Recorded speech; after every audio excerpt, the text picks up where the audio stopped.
Hello, everyone. Welcome to DADennial. I'm your host, Mike Trank, licensed clinical mental health counselor and the owner and creator of DADennial. And on today's show, I'm lucky to have the guest JP Marsh. A little background on him: he's a father, a co-parenting advocate, a relationship expert who has spent over 5 years building a collaborative and blended family system that works. From navigating the early tension to celebrating holidays and showing up for his kids alongside his ex and their partners, JP's story is one of healing, maturity, and intentional growth. JP, how are we doing today? Good. I mean, it's summertime. It's warm out. The sun's out, so can't complain. Where are you checking in from? You said you're on the West Coast. I live in Montana. Oh, okay. Beautiful country. Been to Glacier National Park.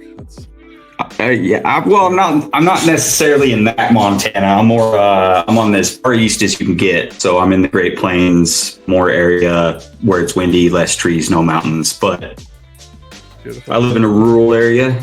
You know, I mean, I think the town I live in, I think we're up to like 6,500 people or something. And the biggest town within 200-300 miles is about 40,000 people. And so it's out in the in no man's land. Yeah. So being out, what led you to this world of co-parenting advocacy? It started as I mean, my dad got sober when I was a small child. So we spent a lot of time in and around the AA system and that kind of stuff. And with the AA system, obviously, if you have problems with, you know, drugs, alcohol, drinking, stuff like that, it's a lot of it's, you know, your mindset, the way that you approach life, the way that you think about things, you know, fighting addiction, fighting alcoholism, that kind of stuff. But it all starts with a community of people that have been through or going through the same stuff. And then you have sponsors that are, you know, 3 to 5 years ahead of you on the same journey that are helping you avoid common, you know, mental mistakes, triggers, you know, bad situations, and help guide you through to where you're not stumbling and you can do it more effectively and sort of collapse time getting sober. And then spring into my adulthood where I became a single father and, you know, propelled into this unknown world of trying to cohabitate with her mother and not fight all the time and not create a chaotic environment for our daughter to be raised in.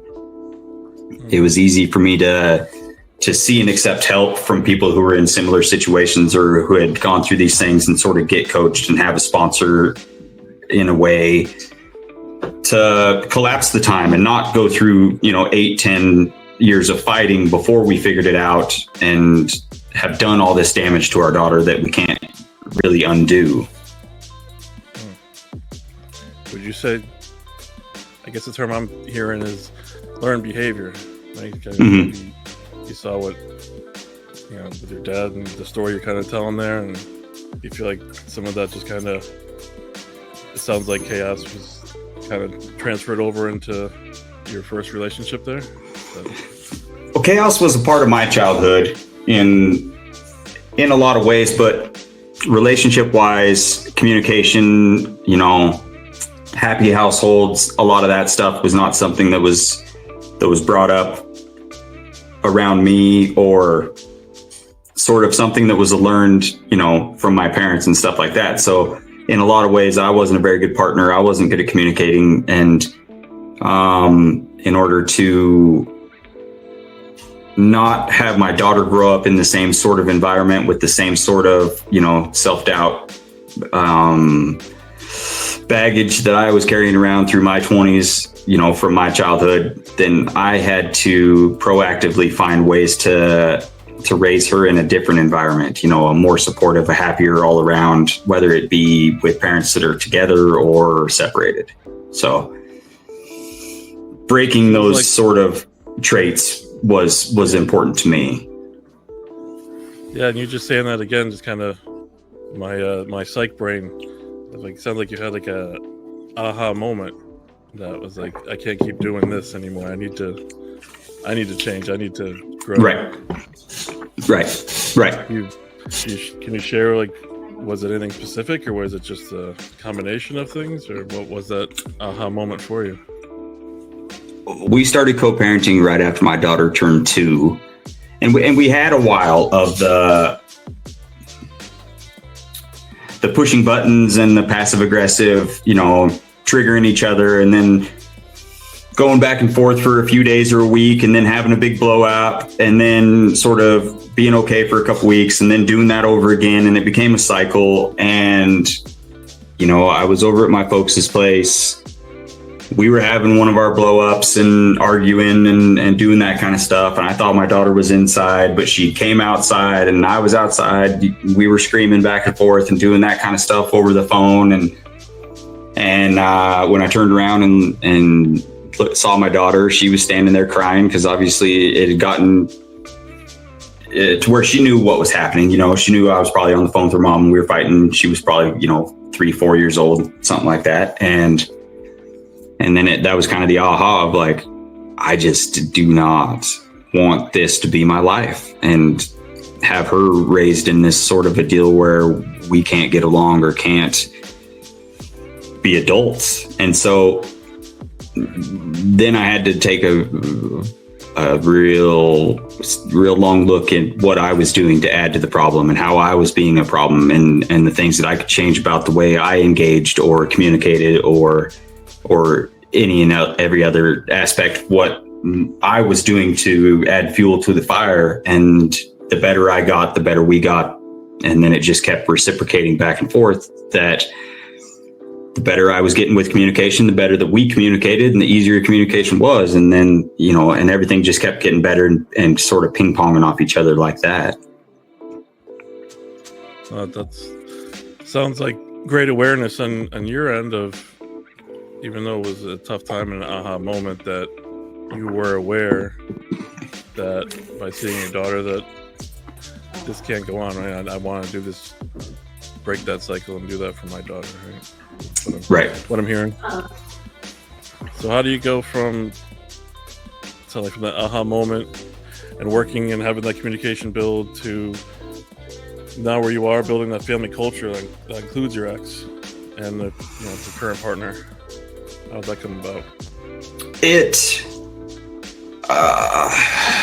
started, a lot of it was going through the grief process and letting the relationship go, letting the relationship sort of die, grieving it, seeing her as the other parent instead of, my ex or the person who hurt me, I hurt, that, all of the emotions, letting go of all the emotions and baggage and all of the stuff from the failed relationship. And then once I kind of got past that and just saw her as my daughter's mother, the other parent, my teammate, that we need to raise the best child that we can and be supportive and do these things. It made it easier to see her as that sort of a person instead of my ex or the person that I'm mad at or anything like that. And then, adding in little mental shifts of the way that you perceive them, the way that you interact with them, the way that the boundaries and expectations and all that stuff sort of kind of fall into line. And nowadays you do coaching, you help others with co-parenting and having their own experiences and helping them along. Is that how long you've been doing that now? Online about a year and a half, but it started with, the big friend group that we have, or the people that were around us, and then the ones that are divorced and have the kind of high conflict situations, like I wish me and my kids as other parent could get along and sit by each other at the school stuff and do the holidays and do the barbecues and lake trips and all that stuff together. And then it kind of, was helping them sort of see their own shortcomings or the things that are getting in their own way in order to get into a happier place. And then that snowballed into the online thing after, working with people and talking to people and helping people that, I knew in real life. And then it's just kind of snowballed from there. How do they reach out to you? Do you have a website, a coaching page? Instagram is usually pretty much all I use for the coaching kind of deal. Okay. I was curious. I had a question of, I know it's a couple things, but we can kind of sparse it out here. How do grief, loss, and/or trauma, how do they show up for dads in this co-parenting world, or how do you help them like move through? You know, you're talking about grief and the grieving process, and experiencing that. I feel like that can tie in with loss and trauma that's been experienced prior. Like, do you use like your own background, or do you have like tips and tricks that you have kind of built up to help these guys? I mean, my own background is quite a bit of it, and then there are some tricks, some tips. Getting out of seeing the other person as terminology helps is one of the big ones, because when you're constantly referring to the other parent as your ex, it brings in a certain level of emotion and mental response or emotional response that it's not your teammate, it's not the other person, it's not the other parent, it's your ex. And you need to get you out of the equation, because you're a team. You know what I mean? It's not about you or them.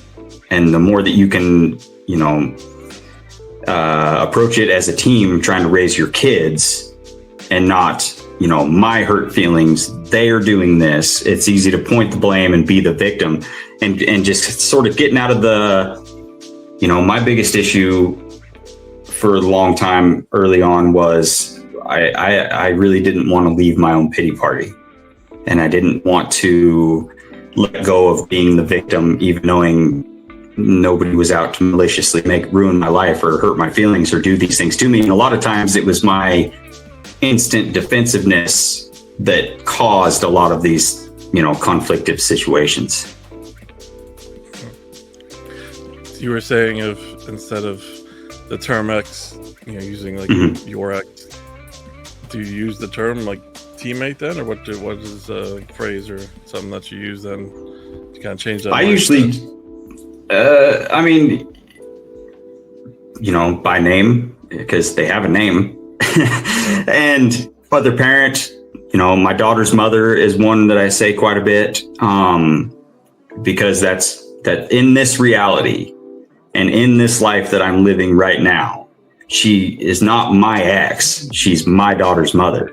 You know what I mean? And so, but even when I'm talking to people in a group or in social situations or anything like that, and I kind of did it on purpose for a little while to see if I could figure out if there was really that much of a difference, to see if it really made that much of a difference. But in one situation, I would tell a story and I would say my ex, and then I would pay attention to how everybody's facial expressions were when you say my ex. And then I would tell the same story like a couple weeks later in a different circumstance, but I would say my daughter's mother. And the reaction to the story and the reaction of their energy and facial expressions were completely night and day different, because one is automatically generating negative emotions. The other one is kind of a baseline. It's a non-emotional trigger word. But whenever you're using my ex, everybody just automatically thinks, oh, that you guys probably fight all the time. Yep, it can have those connotations, right? Depending on each person's background and what their story is. So sure.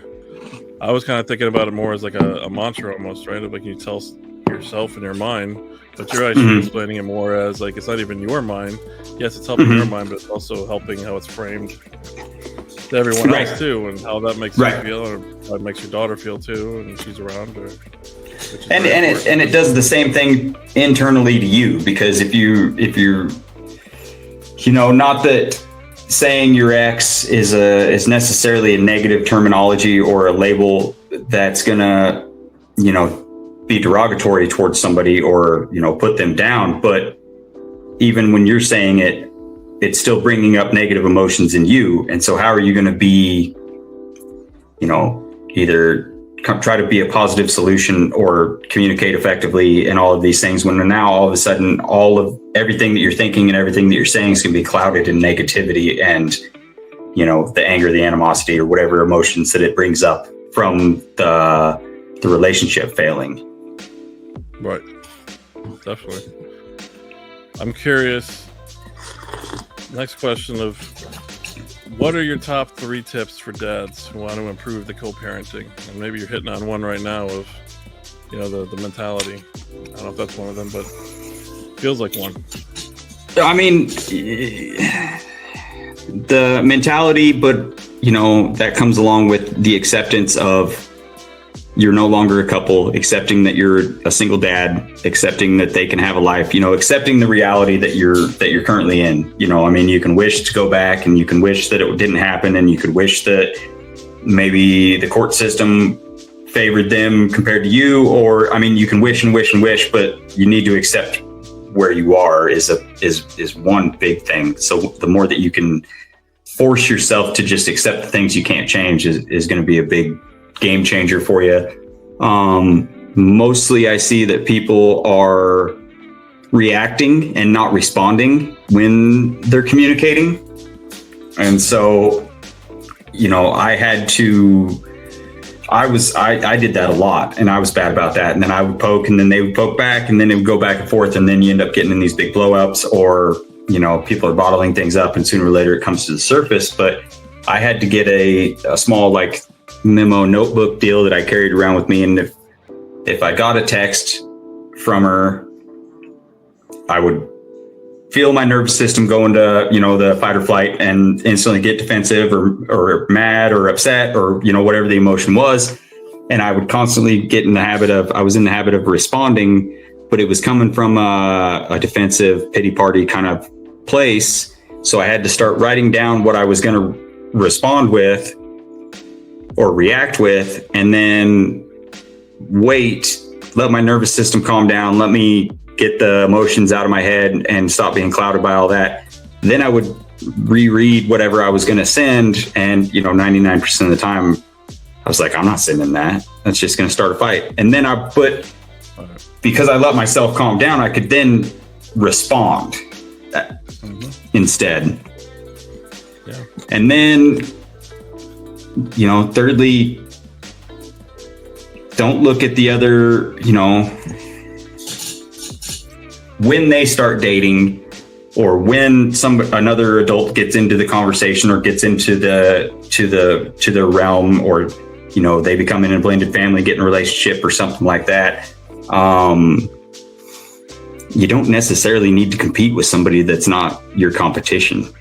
You know, I mean, you want what's best for your kids, and you want what's best for your kids at both houses. And so if their new partner makes them happy, and it is going to make your child happier, because, you know, maybe mom wasn't necessarily happy all the time, now she's got a new partner and they're happy, and all these things. And I mean, be happy for other people's success, and don't look at everything like you need to compete with everybody around you for your kids' love, because if you're attentive and present, nobody can buy your kids from you. Very true. What would you say to a dad that maybe doesn't have a partner that's willing to collaborate, or is willing to kind of see if, like, for yourself, maybe of that growth and that opportunity? I'm sure you've probably seen cases where maybe it hasn't gone as well, or the collaboration hasn't gone great. And I mean, it's going to happen, and it's like anything else in life. If it's worth it, it's going to take time, and nothing's overnight. And so, depending on the trauma and baggage that you can't control in somebody else, it's, you know, it may take a long time, it may not take very long at all, but your kids are worth you trying. And there's nothing that says that you have to engage in negative behaviors because that's what they want to do. You don't have to stand in the parking lot while you're doing drop off and pick up and get screamed at and let them cause a big old scene. I mean, you can set boundaries, you can have expectations about the way that they interact and do these things. And I found that most of the time when the dad quits giving them the reaction that they're looking for, they eventually quit looking for it because they're not getting it.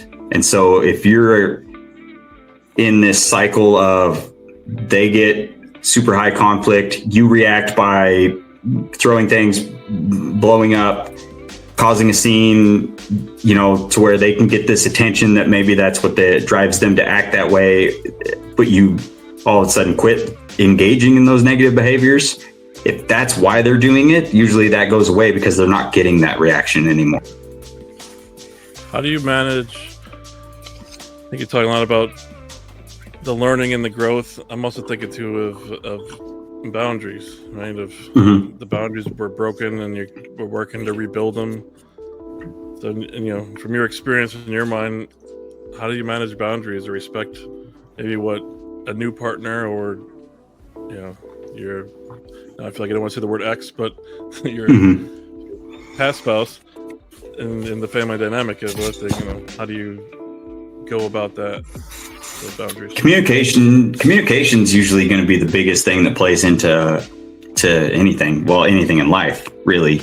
But communicating, but also having a little bit of empathy, a little bit of grace, and a little bit of understanding. It's easy to get caught up in these sort of mentalities of I can do it, but they can't, or the double standards kind of run rampant for whatever reason. And so if you're allowed to have a life outside of your kids, or when you don't have your kids, so are they. And what they choose to do, unless it's an extreme of some sort, but 99% of the time it's normal adult stuff, it's really none of your business. And the more that you show them respect and are able to communicate effectively, the more that they'll be able to do the same in reciprocation. Typically, I mean, it's a long deal of trial and error, and it's a long deal of, just because all of a sudden you understand and you're being this kind of person, if you had made these broken promises throughout the relationship and, I'm going to change, and then you didn't change, and then, I'm going to change, and you didn't change, the more that you did that, or the longer of the damage that you've done, the longer it's going to take to have this respect, get that respect, give that respect, and sort of be able to live peacefully, understanding that they can have a life just like you can have a life. You don't need to pick battles all the time over things that either aren't your business or aren't important. If it's not directly related to your kids, you shouldn't be talking about it at all. Yeah, no, that's a very important piece of wisdom for sure, and something that could be very contentious and very difficult. That, right, what you're describing of, even if you're trying to make the ability to be more aware and to better yourself of, right, you've hurt the other person so many times that, maybe they're not ready, and they might never be ready to want to collaborate because of their own stuff and their own things. So that's a very good point to make. You mentioned your daughter there at the end of how do you, for yourself now, how do you explain and model that, maturity, emotional maturity, and that growth that you've experienced for your child?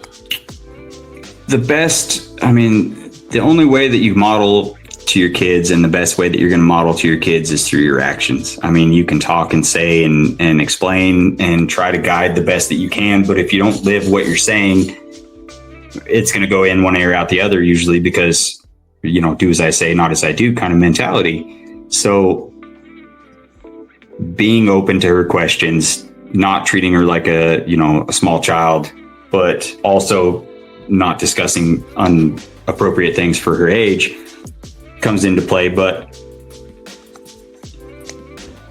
I live a peaceful life. I live a happy life. I have a normal routine that I follow, and I do what I do. And it's easy for kids to see that, you can create your own happiness and your own understanding, and you can be whoever you want to be, whether it's what everybody else deems, successful or not. That's a lot of the modeling behavior, right? So that's what I'm hearing of. Mm-hmm. It doesn't always have to be words. It can just be those actions of, I'm seeing Dad. Right. Be more right. aware And of it's, being nicer and things like that. And it is modeling behavior, because even in the situations where maybe it's conflict, and maybe the dad has passed all these, has gotten past the pity party stage and has gotten to where he's trying to communicate and trying to do the best he can, and maybe the mother is one of the ones that's still holding on to a grudge, and that she's talking bad about you to everybody that'll listen, and it's easy to get in these habits because you have your camp telling you that you're right, the other person's a monster, and these things. But your actions and the way that you present yourself and the way that you show up is going to scream a lot louder than anybody else's words. So if you never miss a school function and you never miss a parent-teacher conference, it doesn't matter what she says to the school sees you and for who you are and how you act and how you carry yourself. If your actions are contradicting their words, the truth is going to come out. You know what I mean? And so it does, what other people think and what other people say shouldn't affect the way that you move and navigate through the world as an example for your children. That's not to say that you should sit there and be abused or, get railroaded or taken advantage of and have that as a model for your children. But, if you show up, that's what your kids will remember. They're not going to remember what mom was telling the teachers. You know what I mean? If you get your head spinning on all this stuff that nobody really cares about and doesn't really matter, then you're losing time with your kids because that's taking up all your mental energy. So the way that you interact and the way that you carry yourself and the way that you navigate through your community and with your kids around and your presence is going to scream a lot louder than anybody else's words. Yeah, that's a very good approach. It feels like that where you were at with your daughter to now, sounds like you, not just yourself, but it sounds like your relationship with her has grown a lot as well. Mm-hmm. Oh, of course. What does a successful blended family look like? I think we talked a little bit about it, but in your coaching experience and what you've been doing now, is there like a model or something that you kind of say of like, this has worked before, it's been working a few times now, so this is something that I would use? Is there something that you've seen that works more successfully than others in trying to achieve what you're describing? I mean, my daughter's in a blended family with her mom, and there's a stepbrother, stepdad, and staying out of the competition sort of mindset and staying out of the competitive or the non-flexible type stuff because of fear of being replaced or fear of the time that you don't get with your kids or the anger about somebody else being around you, whatever the emotions are that get drummed up in these aspects. And it's a deal where communication comes into it again, because if on the occasions where my daughter gets in trouble at school or is doing something that is bugging her mom at their house or whatever, then typically I'll get a text that says you need to have a talk with your daughter, or she's doing this, make sure that and that way we're on the same page. If she's grounded at one place, she's grounded at the other place. But having the boundaries and having the respect and everybody knowing what is expected of them and what is within their parameters as far as, discipline, all of these different things. And then everybody can cohabitate peacefully because everybody knows their roles. Nobody's trying to replace anybody. Nobody's scared that they're being replaced. It's a teammate helping you achieve the goal of raising, competent, healthy, happy kids. I think one thing I talk a lot about is support. I think it's the question is, where do you find your biggest support from? Because what you're describing is a journey, right? And doing that alone is, I think, one of the biggest struggles for males nowadays. Of you may want to change, you may be trying to change, you may be trying to learn and grow, but without that support, it can be very hard. So I was curious for yourself of you know, it is hard. What to help you do this? Yeah. I mean, there are different communities that I am in online, you know, Facebook groups and different, you know, dad men communities that all support each other. And, you know, some of it's co-parenting, some of it's divorce, some of it's fitness, some of it's, you know, just trying to better yourself as a guy or navigate through the world in society effectively and, you know, have a purpose, be fulfilled, that kind of stuff. I still have a day job, you know, running a construction crew, and, you know, the big, you know, a great support system is a group of blue collar guys that are all trying to survive and work hard and navigate the world. You know, that is something that I've found that I kind of cherish when it comes to, you know, contracting construction guys. You know, the oil guys are the same way. I mean, sure, it's locker room humor and everybody's poking at each other and you're joking around and stuff like that. But when things really go awry or you really need a piece of advice, you know, the guy that started the construction company that's 10 or 15 years older, that's already been through a divorce and did the co-parenting thing, you can bounce ideas off of him and he can kind of share some struggles or how he kind of pulled himself out of the wallowing or heavy drinking or anything like that. And, you know, I try to do the same thing for the guys that are, you know, a little bit behind me on the same sort of path. And then it's, you know, that helps quite a bit. And I try to add as many tools to my toolbox as I can. And so I don't watch TV, but I listen to about 200 hours a month on average on Audible about, you know, mental health and trauma and baggage and talking to people and communication and negotiating and, you know, business and early childhood development and parenting and, you know, the dad's guide to daughters and all of these different things, because, you know, the more knowledge you can have, the better you can navigate and the better that you can communicate and use the resources that are around you to sort of get through whatever you're going through. That's definitely a key of using those resources and even those relationships that you were just kind of mentioning of, they may be a little raw, but right. And they may be older, so they have that experience. So they can be very real relationships too that can help you through. And I think that's something that I think as a societal whole, right, we're trying to have that raw honesty, right, of like, yeah, it's not going to look perfect. Sure, there's going to be a level of locker room humor because, you know, that's just guys. That's just, you know, being able to have those conversations. That's how you build rapport. It's how you build trust, especially in a construction site or something like that. Right, it's a different mentality than, you know, an office level. So yeah, there's that aspect to it. But no, there's still genuine people like anywhere else. So that's great to have that support.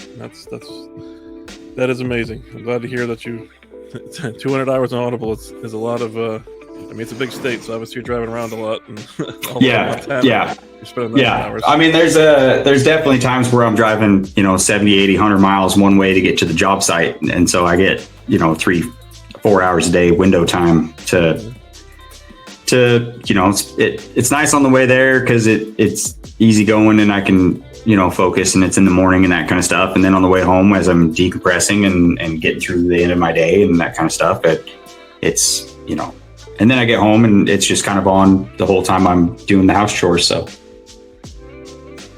yeah, it's like 3 or 4 DADennial episodes right there in a day. We do a little segment. I thought I'd ask you now if after like a long day like that, we call it what you snacking on. So all the stress and everything that you do during a day and construction and, you know, blended family.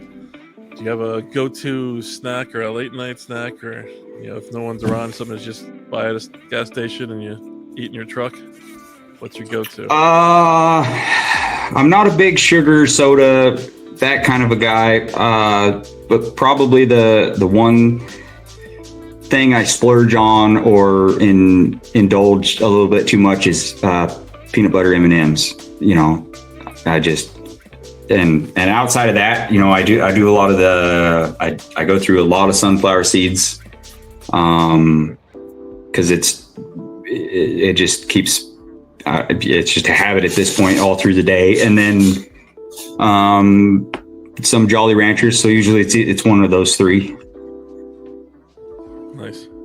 I do like a good M&M, whether it's peanut butter or chocolate, or there's new flavors coming out all the time nowadays. Oh, yeah. So we have a couple minutes left, and we're going to do a little rapid fire segment. So we got 3 questions, whatever pops up in your mind, usually the best answer. So the first one is, what's one dad habit you swear by that makes your day smoother? Meditating. How long have you been meditating? About 6 years. Well, I've been doing mindfulness training for about 6 years. What's a lesson you learned from your kids that you didn't expect?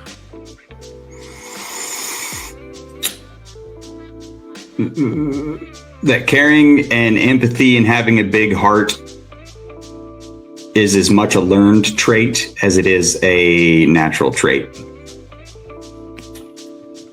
Very nice. Last but not least, what does being a modern dad, put that in quotes, mean to you in a sentence or two?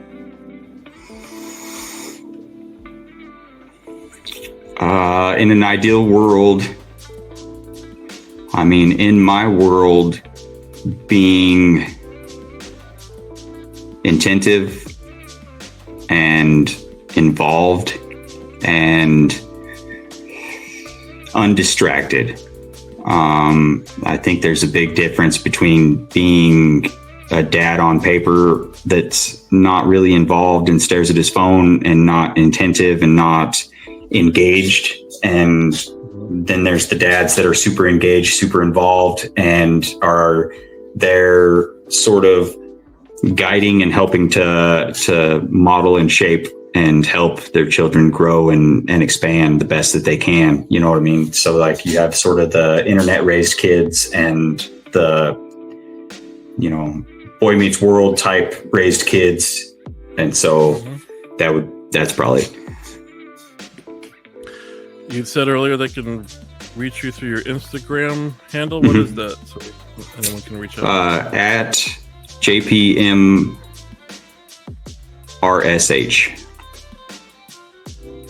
So please go to his Instagram, especially here in Montana, or you do virtually too. You said the last year.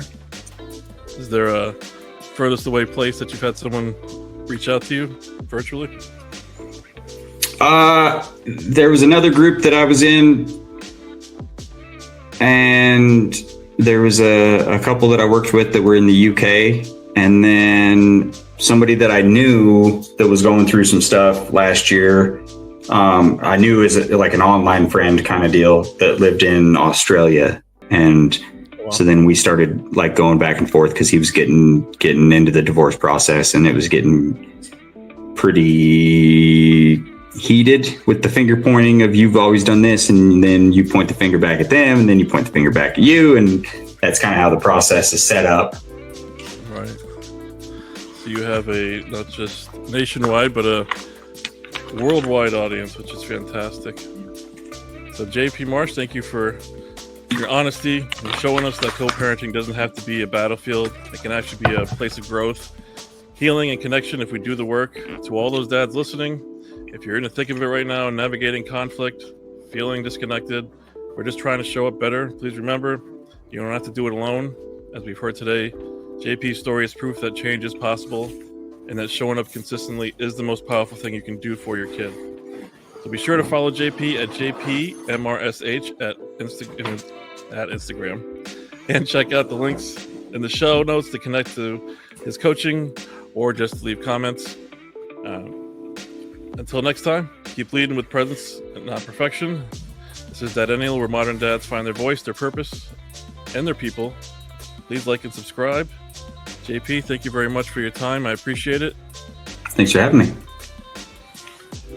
I just want to thank JP Marsh at JPMRSH on Instagram, where you can find where he's having his next classes online, when they're going to be. He gave a lot of great insight, answered all my questions, and was able to share his own vulnerability of the relationship he was having with his daughter before he got divorced and now after, and gave us a lot of good insight and tips and tricks that he's learned through his own ups and downs. And being so vulnerable and honest on DADennial, we greatly appreciate that. JP Marsh, thank you very much for coming on, and hopefully we'll be in touch soon again.